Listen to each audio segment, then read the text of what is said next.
Let's speak to the Eastern Cape Department of Community Safety spokesperson, Unathi Binqose, for more on this. Unathi, thank you for coming on this morning. What is it that you have been made aware about the circumstances around the situation? Well, there are a lot of word that is flying around here. But what is apparently clear is that there was a stampede that actually took place. Whether it is the cause of the fatalities, that will be subject to the forensic investigations, and of course what will the bodies of the deceased will be telling us. But the pictures we have seen from those who were first on the scene point that it may be more than just about stampede that may have caused these fatalities, because some of the bodies were found, some on top of the table, some, but there were no open wounds, no bruises that may point to stampede. And those in the know and have worked in instances of stampede, they say that bodies won't be as scattered as they have been in this instance. I mean, we are talking here about a tavern that has 2 floors, ground and first floor. There were bodies found on both floors, so that may put into doubt the issue of stampede. Maybe the stampede may have happened afterwards when people saw that maybe others were collapsing. Maybe it's then that they started to run out, causing that stampede, which may have led to the death of some. But it's difficult to believe. We're finding it hard to believe that some have died due to stampede only. Well, we appreciate...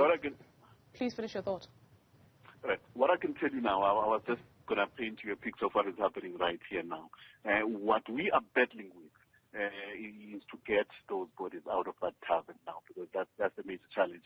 And the concerned parents of those whose children have not been accounted for have been streaming into the scene of the accident.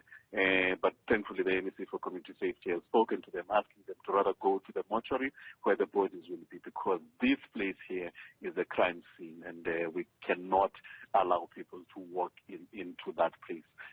So they would rather go to the mortuary. And what we are told is that inside the tavern, as things stand now, there are 17 bodies that are inside, and we are told that there are some who have died in hospital as well.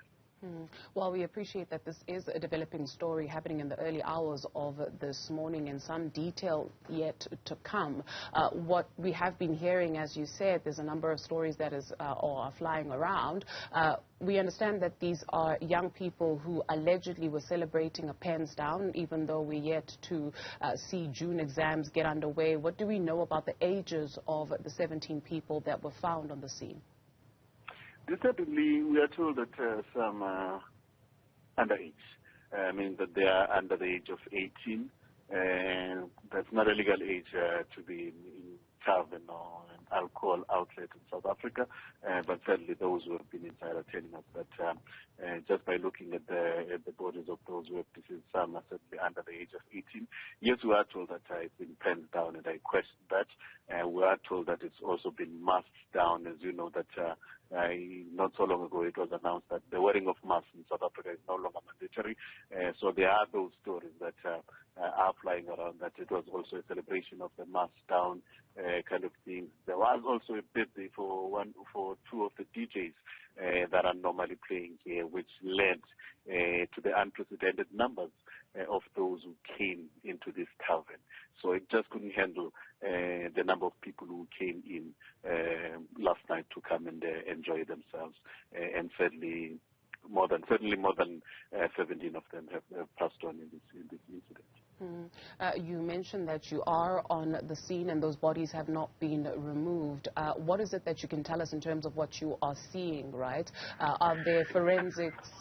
There's a large police contingent? Yes, there is a large police contingent. I've stepped out of the car now to take a closer look at what is happening. Yes, there remains a high police contingent, and I can see those who I believe are from forensic that are inside the building of the tavern itself, and they will certainly be the ones that will be responsible for the removal of the body. But what is encouraging is that we are beginning to see now a decline in the number of onlookers. Maybe those who have serious concern of having their children have now started to make their way to the mortuary as they have been advised to do so, where they will get a chance, to identify the bodies of their loved ones. So that is the situation at this stage. But like we said, the issue of stampede it doesn't look like it's the only cause, so we'll have to dig deeper, probably take a closer look at what is being sold at the tavern, and of course the bodies will have a lot to tell as well during the post-mortem of what may have been a contributing factor to the fatalities that we've experienced here today. But there are a lot of distraught parents who were streaming in. Some were coming in from night shift, and when they got home, they were told that their children were not home, and there's this incident that has taken place. So they were streaming in. Some were crying, and certainly some of the pictures were circulating on social media. In fact, I already circulated on social media pictures that were supposed to be part of the forensic investigation, and some of the parents have found out in that rude manner that their children are among those who are deceased, but others said they will find out soon enough when these bodies are actually removed from the scene to the mortuaries. And I can see some forensic vans that are moving in now, and they are the ones that will certainly be transporting the bodies from the scene straight to the mortuary, where they will be identified by those distraught parents. Sure. As you mentioned, a lot of distraught parents, 17 underage children perishing at this tavern. What then happens, especially with the tavern owner? The tavern owner will certainly have a lot to answer to.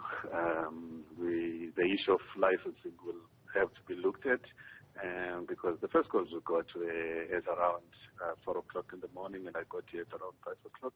The surveillance cameras, thankfully, there were some. They will also tell us a lot on the actual time of the accident.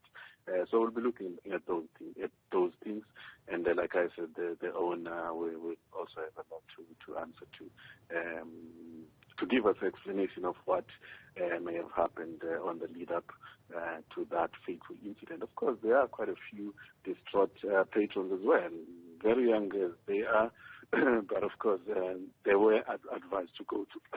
Pardon me for that. They were advised to go to the nearest police station to make statements of what happened there. So nothing will be discarded. We'll probe and investigate everything to get to the bottom of this, because we've got to ensure that it doesn't happen again.